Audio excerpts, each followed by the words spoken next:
locker room material to go a long Were you way. guys in prep school together with Jerome? Did you guys play in the same No. school? We I went to prep school with his childhood friend Devontae Grant. Okay. As well. Yeah. Okay. So we played together. That's how I met Jerome.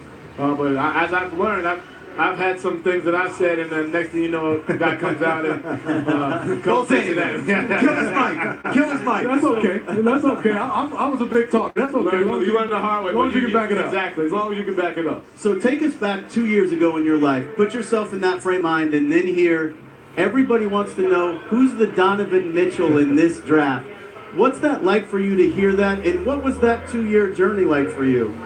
To hear that, to hear people say, who's the next me? In my life, it's always been who's the next LeBron, who's the next. It's incredibly, it's a blessing. It's a blessing, but I don't like it because it puts a lot of pressure. Like when I've come to the point where I realized what I did this year is not normal. It took me a while to realize that it's not normal. I was blessed with an opportunity, certain situations, an organization that believed in me from day one. Not all teams are like that.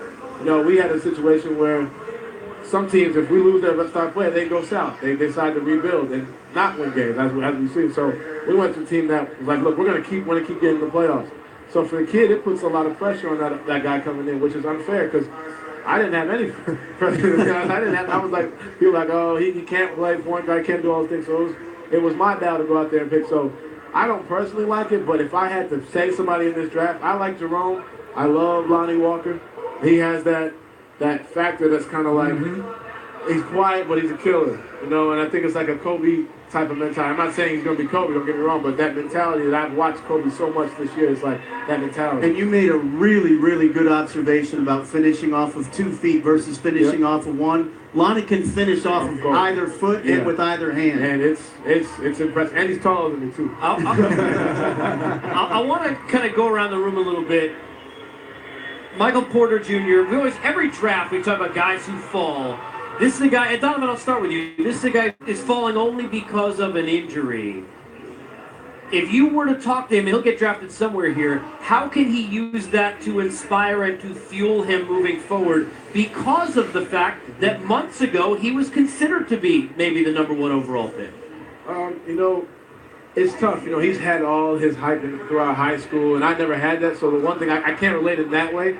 But as far as falling and mentally where you think that, all right, I should be picked higher, you should remember every guy, every team, every coach, and every time you play, especially those, whatever, say he gets picked next whatever 12, 13 teams it is, you better go in every game and give them 40. Show them why they passed up on you. Get healthy. Take care of your body 10 times better than people expected. Don't give anybody say, see, I told you. You don't want any of that. Go out there. But also, and just enjoy the fact that you got picked. Because there are guys last year that I know that maybe weren't as happy and lost sight of this once-in-a-lifetime moment. But when they get on the court, all right, I remember whoever it was that didn't pick me. I remember you guys were all on me at the beginning, and the kind of question came is a little different. And that's where he's introduced to the business of the game. Yeah, that's what it is, the business of the game. So